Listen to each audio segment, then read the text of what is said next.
Welcome to టీవీ20 news బులెటిన్ల ముందుగా headlines.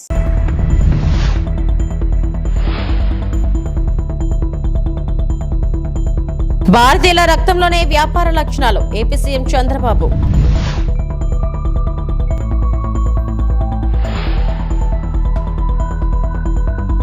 నిర్మాత దిల్ రాజు ఇళ్లు కార్యాలయాల్లో ఐటీ సోదాలు.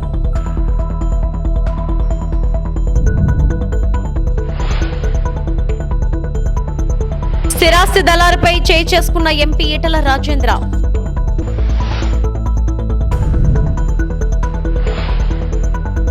భారతీయుల రక్తంలోనే వ్యాపార లక్షణాలు ఉన్నాయని ఏపీ సీఎం చంద్రబాబు అన్నారు. ప్రపంచ దేశాలకు భారతీయులు అత్యుత్తమ సేవలు అందిస్తున్నారని కొనియాడారు. దావోస్ లో ప్రపంచ ఆర్థిక సదస్సులో భాగంగా సిఐఐ ఆధ్వర్యంలో గ్రీన్ ఇండస్ట్రియలైజేషన్ నిర్వహించిన సదస్సులో సీఎం మాట్లాడారు.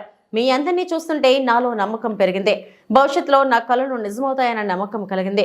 2.5 దశాబ్దాల్లో హైదరాబాద్ అభివృద్ధి చెందింది.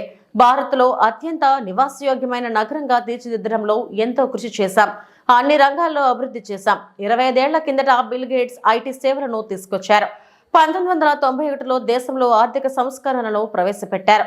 ఇంటర్నెట్ ఆర్థిక సంస్కరణలను వినియోగించి 2వ తరం సంస్కరణలను ప్రవేశపెట్టాను. ఎక్కడికి వెళ్లినా ఏపీ పారిశ్రామికవేత్తలే కనిపిస్తున్నారు. భారతీయులు అందిస్తున్న సేవల పట్ల గర్విస్తున్నాను. భవిష్యత్తులోనూ ఇదే తరహాలో సేవలు అందించాలి. ప్రపంచంలోని అనేక దేశాల్లో రాజకీయ అనిశ్చితి ఉంది. ప్రధాని మోడీ నాయకత్వంలో భారత్లో స్థిరమైన ప్రభుత్వం ఉందని చంద్రబాబు అన్నారు. Viksit Bharat 2047. I don't have any doubt you are going to witness already symptoms are we are seeing by 2047 India will be number 1 or number 2. There is no doubt about it. I am totally confident. And also Indians globally will be number 1 in creating wealth and also servicing the global community. If you see recent assessments, Bloomberg analysis, by 2027, India will be number 1 country, most of the incremental GDP of the world.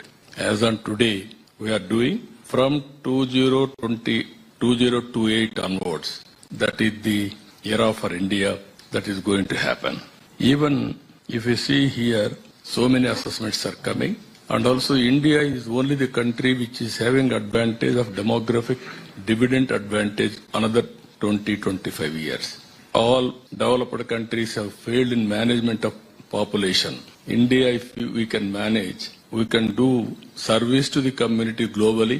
That will be a big contribution for the global survival itself. That is how it is going to happen. In this context, I have seen Telugu community. More than 100 countries, Telugu community and Indians are there. Never I expected this type of growth within a short time of a very reasonable time. Then I thought, originally in 1995, I used to take entrepreneurs, 20, 30 or 40 with their expenditure. They used to come along with me. I used to go to different countries. Then I used to introduce our entrepreneurs to their local entrepreneurs. Even GMR here, everybody is here. Even Greenco, everybody. I used to introduce them. Then they used to discuss and start business, how to operate everything. I am very proudly say, I am only the person who is coming regularly for Davos to meet all of you and learn every time what is the new developments, how to move in the direction. Dharmarao foundation ఆధ్వర్యంలో నిర్వహించిన ఉచిత DSC శిక్షణ తరగతులకు సంబంధించి ఫ్యాకల్టీతో Palakollu Lions hall నందు శిక్షణ శిబిరం జరిగిందని మంత్రి నిమ్మల రామానాయుడు పేర్కొన్నారు. ఎమ్మెల్యే అంటే ఓన్లీ సంక్షేమ అభివృద్ధి కార్యక్రమాలు, ప్రభుత్వం ఇచ్చేటువంటి కార్యక్రమాలు చేయడం మాత్రమే కాదు, ప్రజల్లో కూడా ఒక చైతన్యపరమైన కార్యక్రమాలు కూడా తీసుకెళ్లాలనే ఆలోచన. మరి చాలా ఇబ్బందికరమైన పరిస్థితి ఉన్నా కూడా ఎక్కడ మా కార్యక్రమాన్ని ఏది కూడా ఆపలేదు. అది మీరందరూ ఇచ్చినటువంటి ఏదైతే మీ ఆశీర్వాదం కావచ్చు, లేదంటే మనం చేసేటువంటి మంచి పనులు కాబట్టి ఆ పనులను అడ్డుకుంటే ఇంకా ప్రజల్లో ఇంకా ఇబ్బందికి వెళ్తామనే ఉద్దేశం కావచ్చు. అదేవిధంగా రాజీ పడకుండా నేను కూడా ఫైట్ చేసేటువంటి మనస్తత్వం కావచ్చు. లాస్ట్ 5 yearsలో కూడా ఈవెన్ అన్నా క్యాంటీన్తో సహా ఆంధ్రప్రదేశ్లో ఎక్కడ జరగనటువంటి రోజుల్లోనే స్టార్టింగ్ నుంచి ఎండింగ్ వరకు 5 years కూడా ఇబ్బందులు వచ్చినా కూడా నడిపాం. అంటే ఈ రకంగా ఆ రోజు 5 yearsలోనే అట్లా చేస్తాం సేవా కార్యక్రమాలు.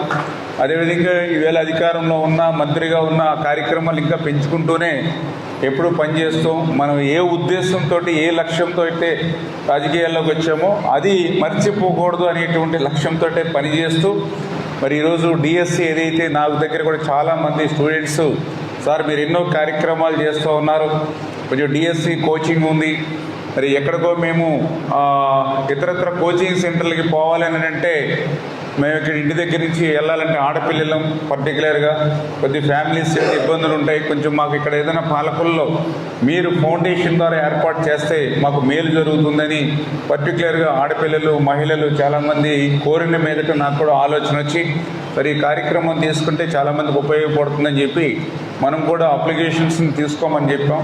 జనరల్గా ఒక 100-150 వస్తాయిలే, మన కాన్స్టిట్యున్సీ లెవెలే పెట్టుకున్నాను నేను కూడా, ఎందుకంటే ఎక్కువ అంటే మనం కూడా మళ్ళీ మెయింటెనెన్స్ చేయాలంటే ఇబ్బందికర పరిస్థితి వస్తుందని. కానీ చూస్తే దగ్గర 600-700 అప్లికేషన్స్ దాకా మన పాలకొల్లి ఓన్లీ కాన్స్టిట్యున్సీ నుంచే వచ్చినటువంటి పరిస్థితి. అంటే వాళ్ళందరూ కూడా మన మీద ఎంతో నమ్మకం. ఓకే, రామానాయుడు గారు ఒక ఫ్రీ కోచింగ్ పెట్టారు అని అంటే అందులో సబ్జెక్ట్ ఉంటుంది, లేకపోతే సీరియస్నెస్ ఉంటుంది, ఖచ్చితంగా మనకు ఉపయోగపడుతుంది అనేటువంటి ఒక కాన్ఫిడెన్స్ కూడా, ఒక విశ్వసనీయత కూడా సంస్థ మీద వాళ్ళకి ఉంది కాబట్టి అంతమంది అప్లై చేసుకున్నారని చెప్పేసి నేను కూడా అనిపించి ఇంకా బాధ్యత ఎక్కువ పెంచుకుని దీనికి సంబంధించి డిఎస్సి కూడా ఉన్నంతలో మనకి కృష్ణా జిల్లా అవనిగడ్డ ఏదైతే ఉందో ఇప్పుడు ఉన్నంతలో ప్రజెంట్ ఫేమస్గా ఉంది కాబట్టి వాళ్ళతో కూడా నేను మాట్లాడడం జరిగింది. కోచింగ్ సెంటర్ కూడా నేను కూడా వెళ్ళాము మొన్న, నేను కూడా వాళ్ళ క్లాసెస్ వాళ్ళ టీచింగ్ అవి కూడా నేను కూడా చూడడం జరిగింది. నేను కూడా మీరు జరిగేటువంటి కోచింగ్ అనేది కూడా నేను పర్యవేక్షిస్తానని చెప్పేసి అవనిగడ్డ ఆయన కూడా మాట్లాడడం జరిగింది. అదేవిధంగా స్టడీ మెటీరియల్ ఏదైతే వాళ్ళు ఇస్తూ ఉన్నారో దానికి సంబంధించిన స్టడీ మెటీరియల్ కూడా మీకు మేము అందజేస్తామని చెప్పడం జరిగింది. దాన్ని కూడా మనం ప్రింటింగ్ చేసుకుని మనం కూడా ఇస్తాం. అయితే మేమందరం ఎంత కృషి చేయాలనుకున్నా రేపు ఆ డిఎస్సి ఉచిత కోచింగ్ సక్సెస్ అవ్వాలని అంటే అందులో ప్రధానమైన పాత్ర పోషించవలసింది మీరే. అంటే ఏ రకంగా చూసుకున్నా కూడా కొంచెం మ్యాక్సిమం ఒక ఏప్రిల్ మే జూన్ ఆ రేంజ్లో మనకి 45 days అంటే మనం ఇచ్చిన తర్వాత కూడా దానికి కూడా టైం డూయింగ్ ఉంది కాబట్టి ఏదేమైనా మనకి మ్యాక్సిమం నేను అనుకోవడం ఒక 2.5 months 3 months మనకు టైం ఉంటుందేమో అనుకుంటూ ఉన్నాం. అట్లీస్ట్ ఆ 3 months 90 days 100 days ఎంత ఉంటే అంతా మనం యూటిలైజ్ చేసి కొంచెం మీరందరూ కూడా కోఆపరేట్ చేయాలని మిమ్మల్ని పర్సనల్గా రిక్వెస్ట్ చేస్తూ ఉన్నాం.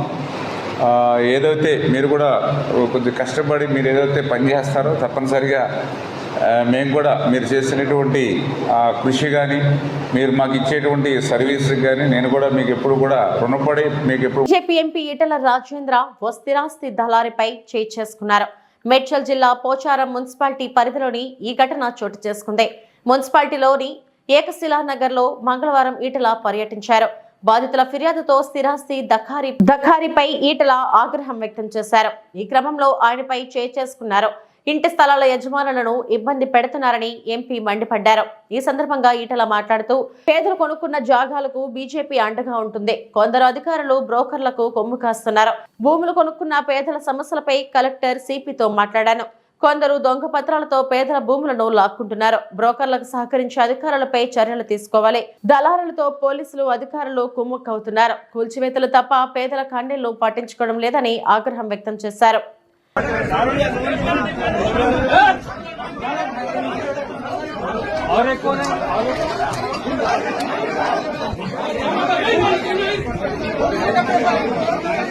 ప్రముఖ సినీ నిర్మాత తెలంగాణ ఎఫ్డిసి చైర్మన్ దిల్ రాజు ఇళ్లు కార్యాలయాల్లో ఐటీ అధికారులు సోదాలు నిర్వహిస్తున్నారు. దీంతో పాటు ప్రముఖ నిర్మాణ సంస్థ మైత్రి మూవీస్ కార్యాలయాలు, పుష్ప 2 చిత్రం నిర్మాత నవీన్ ఎర్నేని నివాసంలోనూ సోదాలు కొనసాగుతున్నాయి. ఏకకాలంలో 8 చోట్ల 55 బృందాలతో తనిఖీలు జరుగుతున్నాయి. జూబ్లీ హిల్స్, బంజారా హిల్స్ లో దిల్ రాజు ఇళ్లతో పాటు ఆయన సోదరుడు శిరీష్, కుమార్తె హన్సితారెడ్డి నివాసాల్లోనూ ఐటీ అధికారులు సోదాలు చేస్తున్నారు. వ్యాపార భాగస్వాముల నివాసాల్లోనూ తనిఖీలు నిర్వహిస్తున్నారు.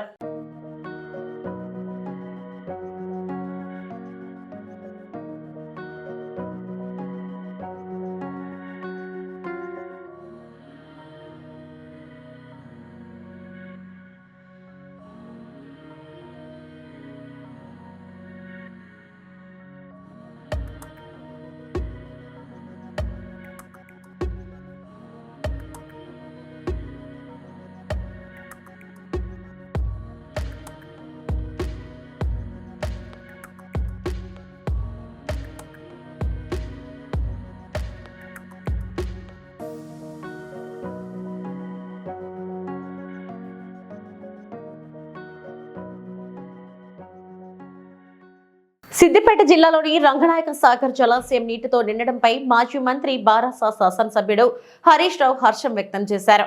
వందలాది కిలోమీటర్లు ప్రయాణించి రంగనాయక సాగర్ కు చేరిన గోదావరి గంగా అని ఎక్స్ వేదికగా పేర్కొన్నారు. ఇది కాళేశ్వరం సృష్టించిన అపురూప దృశ్యం, అద్భుత జల సౌందర్యమని నీటితో నిండిన రంగనాయక సాగర్ దృశ్యాలను ఆయన సోషల్ మీడియా వేదికగా పంచుకున్నారు.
సింగర్ మంగ్లీ, సూళ్లూరుపేట ఎమ్మెల్యే నెలవల విజయశ్రీ తదితరులు శ్రీ వెంకటేశ్వర స్వామివారిని దర్శించి మొక్కులు చెల్లించుకున్నారు.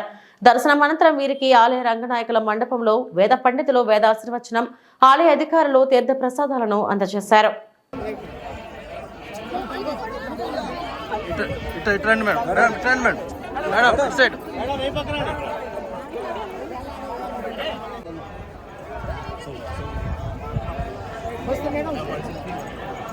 మేడం ఇలా వచ్చండి గేట్ ఇట్లా వచ్చండి మేడం మేడం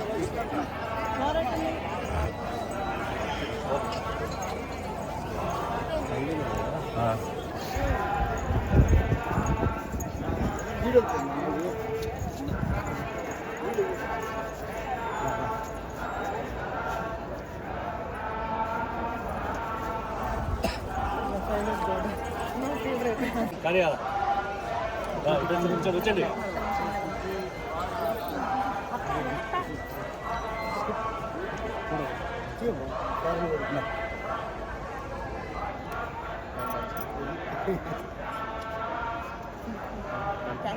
శ్రీవారిని దర్శించుకున్న హీరోయిన్ సంయుక్త మీనన్, ప్రముఖ సినీ నటి సంయుక్త మీనన్ సన్నిహితులతో కలిసి మంగళవారం ఉదయం నైవేద్య విరామ సమయంలో శ్రీ వెంకటేశ్వర స్వామివారిని దర్శించుకుని మొక్కులు చెల్లించుకున్నారు.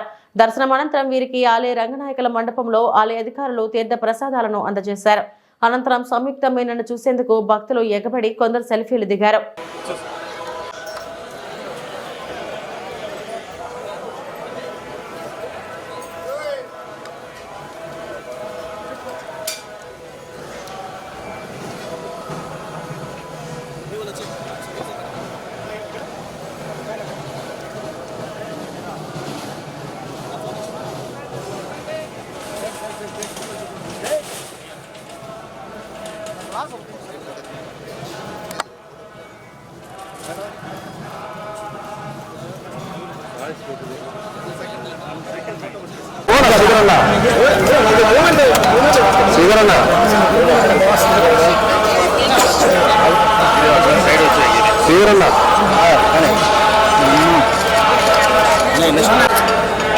సనకాలమ్మా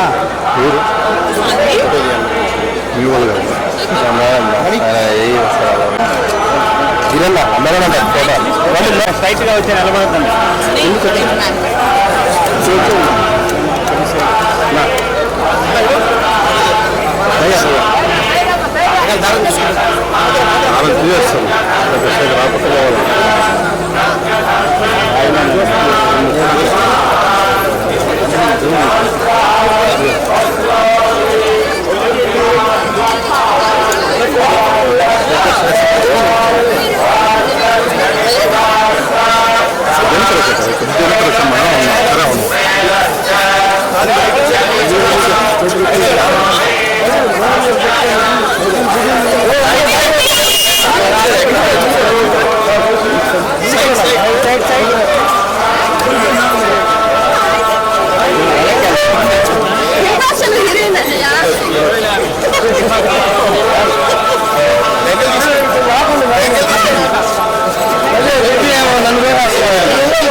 నా తిరుపతిలో దర్శనం చాలా బాగా జరిగింది.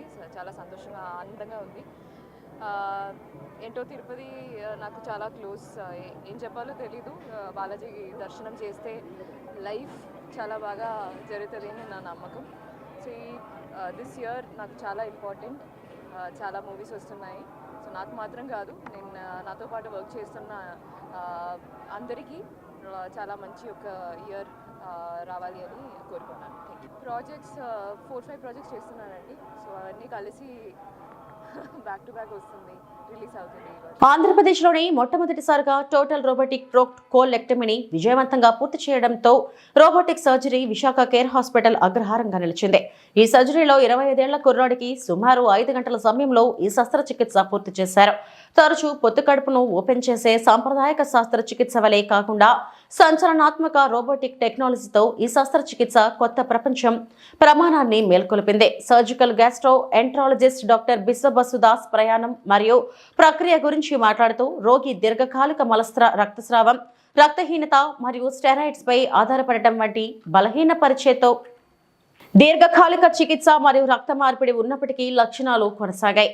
శస్త్రచికిత్స జోక్యం అవసరం మేరకు రోబోటిక్ సర్జరీని ప్రభావితం చేస్తూ కేర్ హాస్పిటల్లోని బృందం చేయడం ద్వారా అసాధారణమైన ఘనత, రోగి యొక్క అతి తక్కువ రికవరీ సమయం, పెద్ద కోటలు లేకుండా మెరుగైన ఫలితాలు సాధించారని తెలిపారు. So that's why we are here. After this you can ask us questions and get it clear. Now I'll give it to, he is Dr. Shandip. He works with me for last 14 years and he also do robotic surgery. The whole team do robotic surgery. Our whole practice is robotic at almost the same cost of laparoscopy and open. And I'll give it to Dr. Bhavani. She will show the videos how it is the future in which people without cutting open can do their surgeries, go home in a day or two with very high safety margin, with no blood loss and almost no pain, and with almost same cost. Then why not transfer to robotic surgery to more people to give them the benefits? Patient వారంగా recover అవడానికి steroids ఇస్తారండి? ఇవ్వమండి. రికవరీకి steroid సంబంధం లేదు. నా రికవరీకి steroid లేదు. Before surgery స్టెరాయిడ్కి requirement ఉంది, otherwise bleeding continue అవుతుంది. Problems వస్తాయని చెప్పారు కదా ఐడియా పెట్టి. చెప్పండి. సర్జరీ ఇమ్యూనిటీ తగ్గించడానికి స్టెరాయిడ్స్ ఇవ్వాల్సి వచ్చేదండి. ఇప్పుడు సర్జరీ తర్వాత స్టెరాయిడ్ తో పని లేదు. సర్జరీలో disease past has been removed, so no need of steroid. లబ్ధిదారుల ఎంపిక నిష్పక్షపాతంగా జరగాలని కాంగ్రెస్ పార్టీ మండల అధ్యక్షులు వడ్ల నవీన్ కుమార్ అన్నారు. మెదక్ జిల్లా చేగుంట కాంగ్రెస్ పార్టీ మండల అధ్యక్షులు వడ్ల నవీన్ కుమార్ మీడియా సమావేశంలో మాట్లాడుతూ ఇంద్రమ్మ ఇండ్ల లబ్ధిదారుల ఎంపిక నిష్పక్షపాతంగా జరగాలని అన్నారు. ఈ సందర్భంగా వారు మాట్లాడుతూ శాస్త్రీయంగా ఇంద్రమ్మ ఇండ్ల తప్పిదాలను గుర్తించాలని అధికారులకు సూచించారు. ప్రజల్లో నెలకొన్న అపోహలు, అనుమానాలను గ్రామ సభల ద్వారా నివృత్తి చేయాల్సిన బాధ్యత అధికారులపై ఉందని తెలిపారు. పక్షపాతాలు లేకుండా నిజమైన లబ్ధిదారులను ఎంపిక చేయాలని సూచించారు. కార్యక్రమంలో జనరల్ సెక్రటరీ కొంటి శ్రీనివాస్, కాశబోయిన మహేష్, మండల యూత్ అధ్యక్షులు మోహన్ నాయక్ తదితరులు పాల్గొన్నారు. చేపట్టిన ప్రతిష్టాత్మకమైన ప్రజాపాలనలో భాగంగా ముఖ్యమైన పథకాలను ఇందిరమ్మ ఇల్లు, ఇందిరమ్మ ఆత్మీయ భరోసా, రైతు బంధు, అలాగే రేషన్ కార్డులు లబ్ధిదారుల ఎంపిక రేపటి నుండి అనగా 21 తేదీ నుండి 24 వరకు చేగుంట మండలంలోని ప్రతి గ్రామ పంచాయతీలో గ్రామ సభలు నిర్వహించి అందులో ఇందిరమ్మ కమిటీ అభ్యర్థుల ద్వారా ఎవరైతే లబ్ధిదారులు ఉన్నారో వాళ్ళకి ఈ పథకాలు అందే విధంగా రాష్ట్ర ప్రభుత్వం ప్రతిష్టాత్మకంగా ఈ పథకాలు అమలు చేయడానికి సిద్ధమైంది. కావున చేగుంట మండల కాంగ్రెస్ పార్టీ అధ్యక్షులు కానీ, ఉపాధ్యక్షులు కానీ, కార్యకర్తలు కానీ మన యొక్క ఇంద్రమ్మ కమిటీ సభ్యులకు సహకరించి ఎవరైతే లబ్ధిదారులు అప్లికేషన్ పెట్టుకున్న వాళ్ళు రేషన్ కార్డులు వచ్చి ఇంకెవరైనా రాని వాళ్ళు ఉన్నా కానీ, ఇంద్రమ్మ ఇల్లు రాని వాళ్ళు ఉన్నా కానీ ఈ దరఖాస్తులు అనేటివి యథావిధిగా కొనసాగుతుంటాయి.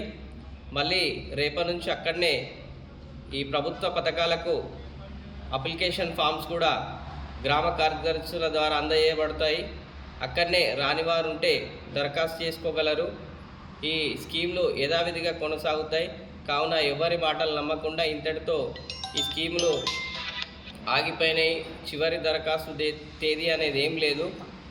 రేవంత్ రెడ్డి గారు ప్రజాపాలన దృష్టిలో పెట్టుకొని ఎప్పటికప్పుడు మార్పులు చేర్పులు చేసుకుంటూ అందరికీ ప్రజల వద్ద పాలన అందే విధంగా అందించడానికి తగిన నిశ్చయం తీసుకున్నాడు. కావున నెల్లూరు జిల్లా బీజేపీ అధ్యక్షుడిగా శ్రీ పారెడ్డి వంశీధర్ రెడ్డి ఏకగ్రీవంగా ఎన్నికైనారు. ఈ సందర్భంగా వంశీధర్ రెడ్డి మాట్లాడుతూ నన్ను రెండోసారి ఏకగ్రీవంగా ఎన్నుకున్నందుకు జిల్లా రాష్ట్ర నాయకులకు ధన్యవాదాలు అని అన్నారు. అలాగే జిల్లాలో బీజేపీ పార్టీ సభ్యత్వాలు 1,00,000 వరకు చేరడం చాలా సంతోషంగా ఉందని అన్నారు. రాబో కాలంలో బీజేపీని బలోపేతం చేస్తానని అన్నారు. ఈ సమావేశంలో జిల్లా నాయకులు భరత్ యాదవ్, వాకాటి నారాయణరెడ్డి, చిలక ప్రవీణ్, రాజశేఖర్ రెడ్డి మొదలగు వారు పాల్గొన్నారు. జిల్లా అధ్యక్షులుగా ఉన్నారు, వారిని కొనసాగిస్తూ జిల్లా అధ్యక్షులుగా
చిన్నప్పటి నుంచి కూడా ఏబీపీ కార్యకర్తగా, అదేవిధంగా ఆర్ఎస్ఎస్ కార్యకర్తగా పనిచేస్తూ బీజేపీ పార్టీలో అనేక బాధ్యతలు నిర్వహించి ఈరోజు నన్ను జిల్లా అధ్యక్షుడిగా రాష్ట్ర పార్టీ, జిల్లా పార్టీ, జిల్లాలో ఉన్నటువంటి పెద్దలు, రాష్ట్ర పెద్దలందరూ కూడా నా మీద గురుతర బాధ్యతను పెట్టడం జరిగింది.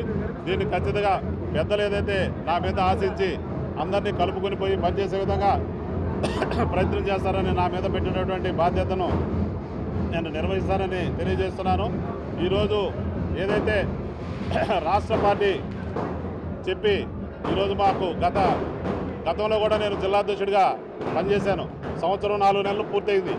దానికి కారణంగా మళ్ళీ కూడా కొనసాగిస్తూ జిల్లా అధ్యక్షులుగా వంశీధర్ రెడ్డిని పేరు పంపించడం రాష్ట్ర పార్టీ అధ్యక్షులు అనేటువంటి పురంధేశ్వరి గారికి, అదేవిధంగా రాష్ట్ర నాయకులకు అందరూ కూడా ధన్యవాదాలు తెలియజేస్తున్నాను. ఈరోజు నెల్లూరు జిల్లాలో 1,00,000కు పైన సభ్యత్వాలు పూర్తి చేసుకొని, అదేవిధంగా 1000 వరకు కూడా క్రియాశీల సభ్యత్వాలు చేసినటువంటి ప్రతి కార్యకర్తకు, ప్రతి నాయకుడికి కూడా నా ధన్యవాదాలు తెలియజేస్తూ, ఈరోజు 1,00,000 సభ్యత్వాన్ని మనం పూర్తి చేసుకోవాలంటే ఏ ఒక్కరి వల్ల కూడా అయ్యే పని కాదు. ఏదైతే కార్యకర్తలు ఉన్నారో అందరూ కూడా, ఏదైతే వ్యవసాయం పనులు ఉన్నప్పటికీ, వర్షం ఉన్నప్పటికీ కూడా ఈ కార్యకర్తలు అందరూ కూడా ఒక్కొక్క కార్యకర్త 100 సభ్యత్వాన్ని పూర్తి చేసి ఈరోజు రాష్ట్రంలో జిల్లాని మనం ప్రథమ స్థానంలో పెట్టుకునే విధంగా 1,00,000 వరకు సభ్యత్వాలు పూర్తి చేసుకుని ఈరోజు మనం రాష్ట్రంలో ప్రథమ స్థానంలో ఉండడం కూడా మనందరూ కూడా హర్షిస్తదగిన విషయం. ఈ విజయం అంతా కూడా, ఈ పని అంతా కూడా మన కార్యకర్తలందరూ కూడా కలిసి పనిచేసిన కారణంగా ఇది జరిగిందని చెప్పి మీ అందరికీ కూడా తెలియజేస్తూ, ఈ అవకాశం కల్పించినటువంటి రాష్ట్ర పార్టీకి ధన్యవాదాలు తెలియజేస్తూ, అదేవిధంగా జిల్లాలో ఉన్నటువంటి సీనియర్ నాయకులందరూ కూడా నాకు సహకరించి ఈ బాధ్యతను నాకు ఇచ్చినందుకు వాళ్ళందరూ. ఇవి ఇప్పటివరకు నా బులెటిన్ అప్డేట్స్. నమస్తే.